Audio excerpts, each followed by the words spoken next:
नमस्कार।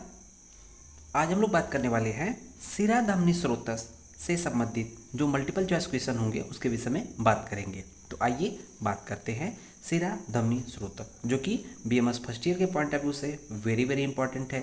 तो यहाँ पर हम लोग एमसीक्यू बात करेंगे। देखेंगे सबसे पहला प्रश्न क्या है, मूल शिराओं की संख्या है। तो हम लोग जानते हैं कुल शिराएँ कितनी होती हैं, तो 700 होती है, लेकिन मूल शिराएँ कितनी बोली गई है, 40 बोली गई है। तो 40, 400, 25, 70। तो जो 400 है ये क्या है, ये कुल सिरा है, ये टोटल जिसको कहते हैं टोटल, लेकिन जो है मूल सिराएं 40 होती हैं। दूसरा प्रश्न देख रहे होंगे, एक शक्ति में वातवह सिराओं की संख्या होती है। तो सबसे पहले समझना है शक्ति का क्या मतलब है। शक्ति का मतलब यहाँ पर लेग है, अर्थात पैर की बात कर रहा है। तो एक पैर में वातवह सिराओं की संख्या होती है। तो ऑप्शन आपके पास है 40, 400, 25, 70। तो हम लोग जानते हैं कि एक पैर में कुल सिराएं कितनी होती हैं, तो होती है 100, लेकिन सिर्फ वातवह बोला गया है। तो वातवह जो होता है तो 1/4 हो जाएगा 100 का, 1/4 हो जाएगा, इसका मतलब 25 हो जाएगा। सही जवाब होगा 25। तो हम लोग 25 जो है वातवह सिरा हो जाएंगी, 25 पित्तवह सिरा हो जाएंगी, 25 कफवह सिरा हो जाएंगी और 25 रक्तवह सिरा होंगे। इस तरह से 25 + 25 + 25 + 25 मिलके 100 हो जाएगा एक पैर में। तो यहाँ पर सिर्फ वातवह सिरा पूछा है एक पैर में, तो यहाँ पर 25 हो जाएगा। अगला प्रश्न देख रहे होंगे, वेरी वेरी इंपॉर्टेंट प्रश्न है यहाँ पर आपके सामने। सर्ववाह कहा गया है। प्रश्न पूछेगा कि सर्ववाह, सभी सर्ववाह किसको बोला गया है, धमनी को, सिरा को, स्रोतस को, सभी को। तो हम लोग देखते हैं कि जो सिराएं होती है उसको सर्ववाह बोला गया है। सर्ववाह इसलिए बोला गया है क्योंकि वात का भी वहन करती हैं, पित्त का भी वहन करती हैं, कफ का भी वहन करती हैं और रक्त का भी वहन करती हैं। अगला प्रश्न देख रहे होंगे कि शाखाओं में कुल सिराएं होती है। शाखाएं, तो शाखाओं में कुल सिराएं कितनी होती है, तो हम लोग जानते हैं टोटल सिराएं कितनी होती हैं। टोटल सिराएं 700 होती है, जिसमें देखेंगे यहाँ पर शाखाओं की बात कर रहा है तो 400, 136, 164, 144। तो हम लोग जानते हैं कि कैसे जो क्लासिफाई है, 400 + 136 + 164, ये हो जाएगा 700, ठीक है ना। तो 400 तो शाखाओं में हो गया, 136 जो है ये आपका, तो सही शाखाओं में कुल सिराएं कितनी होती हैं, मतलब चारों शाखाओं में, तो 400 हो जाएगा, ठीक है ना। क्योंकि हर एक शाखा में 100 होगी तो 4 शाखाएं होती, 400 हो जाएगी। अब ये 136 क्या है, 136 जो होता है आपके कोष्ठ में है। किस में, कोष्ठ में, ये कोष्ठ में सिराएं संख्या है। और 164 किस में है, ये ग्रीवा के ऊपर, ग्रीवा के ऊपर है। तो ये प्रश्न आएगा, ध्यान दीजिएगा। 400 जो है चारों शाखाओं में है, 136 जो है कोष्ठ में है, 164 क्या है, ग्रीवा और सिर में है। अगला प्रश्न देख रहे होंगे, कोष्ठ में कुल सिराएं होती है। तो प्रश्न आ गया ना, आपसे प्रश्न कुछ भी पूछ सकता है।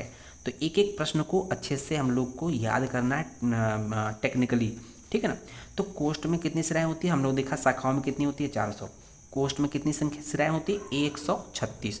तो सही जवाब क्या होगा, 136 जो है कोष्ठ में सिराएं होती है। अगला प्रश्न है, ग्रीवा में कुल सिराएं होती है। तो यहाँ पर ग्रीवा का मतलब ग्रीवा और सिर दोनों को काउंट किया गया है ना। ग्रीवा में कुल सिराएं होती हैं, तो देखेंगे 400, 136, 164, 144। तो हम लोग देखा 400 किस में था, 400 चारों शाखाओं में थी, 136 कोष्ठ में था, बचा क्या है, 164। तो सही जवाब है 164 जो है ग्रीवा में कुल सिराएं होती है। शाखाओं में कुल अवैध सिराएं होती हैं, वेरी वेरी इंपॉर्टेंट है। तो सबसे पहले देखेंगे अवैध सिराओं की कुल संख्या कितनी होती है, 98। कितनी होती है, 98, जिसमें देखा जाए कि अलग अलग बोला गया है ना। तो शाखाओं में बोला गया है 16 और कोष्ठ में बोला गया है 32 और ऊर्जत्रुगत मतलब सिर के ऊपर, गर्दन के ऊपर आपका 50 बोला गया है। तो अगर 32, 16, 50 को लेंगे 98 आ जाएगा, ठीक है ना। तो यहाँ देखेंगे कि शाखाओं में कुल अवैध सिराएं होती है। अगर यहाँ पूछता कि कुल अवैध सिराएं होती तो 98 पूछता, इसका मतलब शाखाओं में पूछ रहा है तो शाखाओं में 16 होता है। सही जवाब क्या होगा, पहला 16। दूसरा प्रश्न है, कोष्ठ में स्थित कुल अवैध सिराएं होती है। तो एक एक करके देखेंगे, कोष्ठ में पूछ रहा है, दूसरे नंबर पे कोष्ठ होता है, 16 के बाद 32 होता है। तो तो सही जवाब क्या होगा 16, 32, 50, 98। तो 16 थी शाखा में, 32 जो है कोष्ठ में होती है, 50 किस में होता है ऊर्ध्वजत्रुगत अर्थात ग्रीवा और सिर में, ठीक है ना। अब देखेंगे तीसरा प्रश्न है वेरी वेरी इंपॉर्टेंट है, ऊर्ध्वजत्रु अर्थात ग्रीवा और सिर में स्थित कुल अवैध शिराएं होती है 16, 32, 50। सही जवाब क्या होगा 50 जो होती है जत्रु के ऊपर होती है। शरीर में अब देखेंगे शरीर में कुल अवैध शिराएं होती है, तो हम लोगों ने देखा कि कुल अवैध शिराएं कितनी बोलेंगे 98, 2 कम 100, 100, ठीक है ना। शरीर में कुल अवैध शिराएं होती है तो 16, 32, 50, 98। सही जवाब क्या होगा 98, 98 मतलब 98 हो जाएगा। अब देखेंगे निम्न में से पैर की अवैध शिरा कौन सी है, तो जालधरा, उर्वी, लोहिताक्ष, सभी। तो हम लोगों ने देखा जब शाखा में शिराओं की बात करते हैं तो हम लोग कहते हैं ना कि उर्वी के जाल में लोहित फंसा, क्या कहते हैं उर्वी के जाल में लोहित फंसा। तो ये पूरी शाखा की बात करते हैं, एक पैर की बात करते हैं, उर्वी के जाल में लोहित फंसा, अर्थात ये तीनों जो है शाखाओं में होती हैं, ठीक है ना। ये तीनों पैर की शिराएं होती है उर्वी, जालधरा और लोहिताक्ष, इसलिए जवाब सही सभी हो जाएगा। अगला प्रश्न देख रहे होंगे निम्न में से कौन सी पृष्ठवंश की अवैध शिरा होती है, तो जालधरा, पार्श्वी, बृहति, धमनी। तो जो बृहति जो शिरा होती है वो पृष्ठवंश की अवैध शिरा होती है। अगला प्रश्न देख रहे होंगे प्रताना, ठीक एक श्लोक दिया हुआ है, प्रताना पद्मनी कंदादि विसाचिनाम यथा जलम किसके संदर्भ में कहा गया है। तो यहाँ पर बोला गया है कि जिस प्रकार से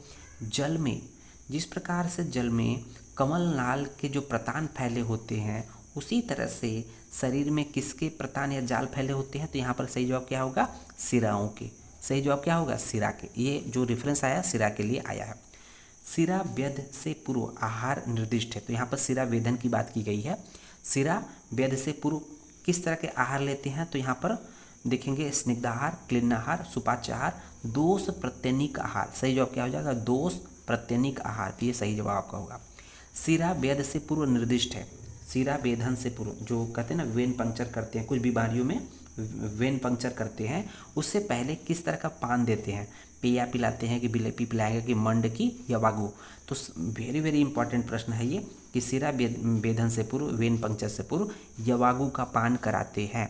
अगला प्रश्न देखे होंगे रक्त निर्वहन का प्रमाण निर्दिष्ट है, अर्थात जब कहते हैं ना वेन पंक्चर करते हैं तो उससे ब्लड निकालते हैं, तो कितने प्रमाण में कितनी मात्रा में ब्लड निकालते हैं, तो 1 प्रस्थ, आधा प्रस्थ, चौथाई प्रस्थ, 1 पल। सही जवाब है 1 प्रस्थ, है ना, 1 प्रस्थ की मात्रा में निकालते हैं। अगला प्रश्न देख लेंगे निम्न में से किस व्याधि में क्षिप्र मर्म से 2 अंगुल ऊपर शिरावेद करना चाहिए। तो शिरावेद क्षिप्र मर्म से 2 अंगुल ऊपर किस व्याधि में बोला गया है, तो हम लोगों ने शिरावेद में जाके पढ़िएगा, हम लोगों ने ट्रिक बनाया है कि कैसे याद करना है। तो पाददाह, पादकंटक, विचर्चिका, विसर्प, वात्रक्त, पादहर्ष और बाहु, सभी में बोला गया है कि क्षिप्र मर्म से 2 अंगुल ऊपर शिरावेद करना चाहिए। अगला प्रश्न है, ये जितने भी प्रश्न हैं वेरी वेरी इंपॉर्टेंट है बच्चों। गुल्फ से ऊपर गुल्फ से 4 अंगुल ऊपर शिरावेद करना चाहिए। तो गुल्फ का मतलब क्या होता है, गुल्फ का मतलब क्या है कि एंकल ज्वाइंट, है ना, एंकल ज्वाइंट है। तो गुल्फ से 4 अंगुल ऊपर शिरावेद करना चाहिए, कोष्ठ्रुक शीर्ष में, खंजता में, पंगुता में, सभी में। तो सही जवाब क्या होगा सभी में, आल में, ठीक है ना। तो देखेंगे इंद्रबस्ती से 2 अंगुल नीचे शिरावेद करना चाहिए। इंद्रबस्ती जो होता है एक्चुअली में इसको बोलते हैं कॉफ रीजन, जो काफ मसल होती है टिबिया फिबुला के पोस्टीरियर एस्पेक्ट में जो काफ मसल होती है, सोलियस जो मसल्स है तो उसमें काफ मसल के अंतर्गत आती है। तो इंद्रबस्ती या कॉफ रीजन में 2 अंगुल नीचे शिरावेद किस व्याधि में करते हैं, तो अलजी में, अपची में, अर्बुद में, विदृधि में। सही जवाब क्या होगा अपची में। अपची व्याधि होती है जिसमें इंद्रबस्ती से 2 अंगुल नीचे शिरावेद करना चाहिए।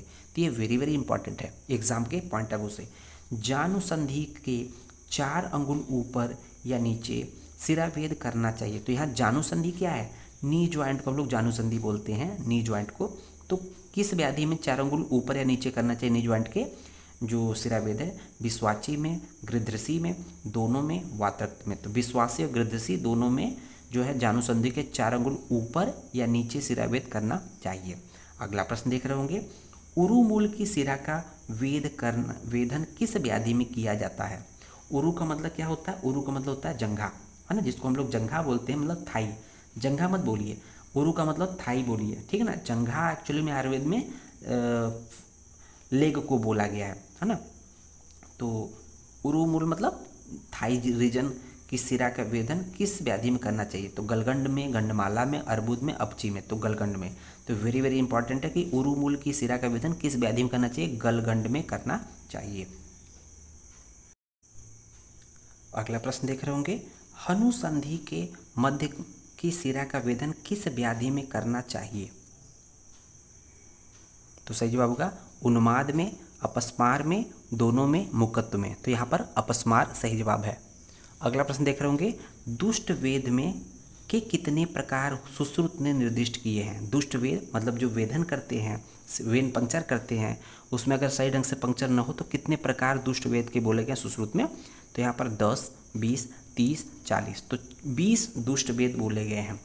निम्न में से शिक्षित किसको बताया गया है? तो वेरी वेरी इंपॉर्टेंट प्रश्न है। सिरा को, धमनी को, मर्म को, स्नायु को। शिक्षित किसको बोला गया? सिरा को शिक्षित बोला गया है। उसको अगला प्रश्न देखोगे, मत्स्यवत परिवर्तन अंते किसके लिए कहा गया? मत्स्यवत मछली के आकार का जो परिवर्तन अंते किसके लिए कहा गया है? सिरा को, धमनी को, मर्म को, स्नायु को। सही जवाब क्या होगा? सिरा को, क्योंकि सिरा से रिलेटेड प्रश्न है। अगला प्रश्न देखोगे, स्नेह आदि भी क्रिया योगैर तथा लेपैर्न अपि गत्यासु व्याधेय शांति यथा सम्यक किसके संदर्भ में कहा गया है? तो अग्निकर्म के, जलौकाउच्चारण के, क्षार प्रणिधान के, सिरावेद के। ठीक है, सही जवाब होगा सिरावेद के। अगला प्रश्न देख रहे होंगे, नाभि प्रभव धमनियों की संख्या है। तो धमनी शारीर से रिलेटेड प्रश्न आ गया। नाभि से उत्पन्न धमनियों की संख्या होती है, नाभि प्रभव धमनियाँ होती हैं की संख्या कितनी होती है? 24, 40, 14, 10। तो सही जवाब होगा 24, क्योंकि इसमें 10 + 10 + 4, 10 ऊर्ध्वगामी, 10 अधोगामी, 4 तिर्यकगामी, हम लोगों ने पढ़ा भी है। अगला प्रश्न देख रहे होंगे कि अश्रुवाही तथा प्रतिबोधन, अश्रुवाही मतलब अश्रु का वहन करने वाला, प्रतिबोधन कराने वाली धमनियों की संख्या होती है 2-2, 3-3, 4-4, 5-5। तो हम लोगों ने देखा कि 2-2 जो होती है वो इस तरह से होती है, 2-2 होती है, अश्रुवाही 2 होती है, प्रतिबोधन कराने के लिए 2 धमनियाँ होती है। अगला प्रश्न देख रहे होंगे, यथा स्वभावतः खानी मृडालेषु विशेषु च किसका उदाहरण? वेरी वेरी इंपॉर्टेंट है बच्चों, इसको याद कर लीजिएगा, इसको टिक कर लीजिएगा बुक में भी। तो यहाँ पर बोला गया है जिस प्रकार से कमलनाल के जो कमलनाल में ओपनिंग होती है, स्वभावतः खानी मतलब स्वभाव से ही ओपनिंग होती है, पोर होते हैं, ये किसके लिए बोला गया है? तो उसी तरह से धमनियों में भी ओपनिंग होती है, पोर होते हैं। तो सिरा में, धमनी में, मर्म का, स्नायु का। सही जवाब क्या होगा? धमनी का। अब अगला प्रश्न देख रहे होंगे, वेरी वेरी इंपॉर्टेंट है, आपके एग्जाम में पूछा जाता है कि ये श्लोक का रेफरेंस सहित व्याख्या कीजिए। पंच अभिभूतास्तथ पंचकृत पंचेंद्रिय पंचसु भावयंती पंचेंद्रिय पंचसु भावित्वा पंचत्वम आप मायंती विनाश काले। तो यहाँ देखेंगे पंच पंच पंच पंच पंच पंच पंच, इस तरह से आएगा। इसका मतलब ये धमनी से रिलेटेड होता है, ध्यान दीजिएगा। पंच पंच पंच जो है धमनी से रिलेटेड श्लोक आता है। अगला प्रश्न देख रहे होंगे, किस स्रोतस से संबंध आ गया, किस स्रोतस के विद्ध होने से अंधता होती है? तो प्राणवह, अन्नवह, उदकवह, रसवह। सही जवाब होगा अन्नवह। वेरी वेरी इंपॉर्टेंट क्वेश्चन है, किसी भी एग्जाम की बात करें, चाहे नेक्स्ट बीएमएस एग्जाम की बात करें, चाहे मेडिकल की बात कर ले, चाहे एमडी बात करें, चाहे एमएस की बात कर ले, चाहे मेडिकल एमओ की बात कर ले, चाहे बीएमएस की बात कर ले, हर एग्जाम में ये प्रश्न पूछा जाएगा। अगला प्रश्न देख रहे होंगे, किस स्रोतस के विद्ध से सद्योमरण होता है? तो बच्चों यहाँ पर हम लोगों ने क्वेश्चन मार्क रखा है, ये आपको बताना है कि किस स्रोतस पे विद्ध होगा तो सद्योमरण होगा। प्राणव, अन्नव, उदकव, रसव। आपको कमेंट बॉक्स में बताना है, अगर आपको नहीं पता है तो हम इसको रिप्लाई देंगे। अगला प्रश्न देखें, किस स्रोतस के विद्ध होने से मृत्यु होती है? तो यहाँ पर प्राणव, अन्नव, रसव, सभी। तो यहाँ पर ऑल ऑफ दीज, इसमें सभी में मृत्यु बताया गया है, प्राणव में भी, अन्नव में भी, रसव में भी मृत्यु होती है इस स्रोतस में विद्ध होने से। अगला प्रश्न देख रहे होंगे, किस स्रोतस विद्ध से रक्त नेत्रता तथा स्याव अंगता होती है? तो यहाँ पर प्राणव, अन्नव, रक्तव, रसव। तो सही जवाब क्या होगा? रक्तव स्रोतस के विद्ध होने से रक्त नेत्रता और स्याव अंगता होती है। अगला प्रश्न देख रहे होंगे, किस स्रोतस के विद्ध होने से शोष होता है, शोष व्याधि होता है? प्राणव, अन्नव, उदक व रसव। सही जवाब क्या होगा? रसव। किस स्रोतस के विद्ध होने से शोथ, मांस शोष, शिरा ग्रंथि तथा मृत्यु होती है? तो देखेंगे शुक्रव, मांसव, रक्तव, मेदोव। तो सही जवाब क्या होगा? मांस। ठीक है ना, मांसव के स्रोतस के विद्ध होने से ये सिम्टम्स आते हैं। अगला प्रश्न देख रहे होंगे, किस स्रोतस के विद्ध होने से तालु शोष तथा शोफ होता है? तालु शोष तथा शोफ होता है। तो शुक्रव, मांसव, रक्तव, मेदोव। सही जवाब क्या होगा? मेदोव। मेदोव स्रोतस के विद्ध होने से तालु शोष तथा शोफ होता है। किस स्रोतस के विद्ध होने से क्लीबता, क्लीबता मतलब नपुंसकता होती है? तो सिंपल सी बात है, शुक्रव, मांसव, रक्तव, आर्तव। तो यहाँ पर ये क्या है? शुक्रव के विद्ध होने से क्लीबता आती है। किस स्रोतस के विद्ध होने से मैथुन असहिष्णुता होती है? तो शुक्रव, मांसव, रक्तव, आर्तव। से जो होगा आर्तव। तो आर्तव स्रोतस के विद्ध होने से BAMS। ठीक है ना, तो ये क्या हो जाएगा?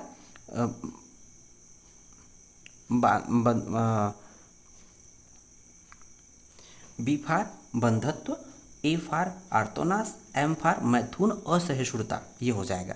ठीक है ना, तो यहाँ पर मैथुन असहिष्णुता आर्तव स्रोतस के विद्ध होने से होता है। ये इस तरह से हम लोग के प्रश्न कंप्लीट होते हैं। धन्यवाद।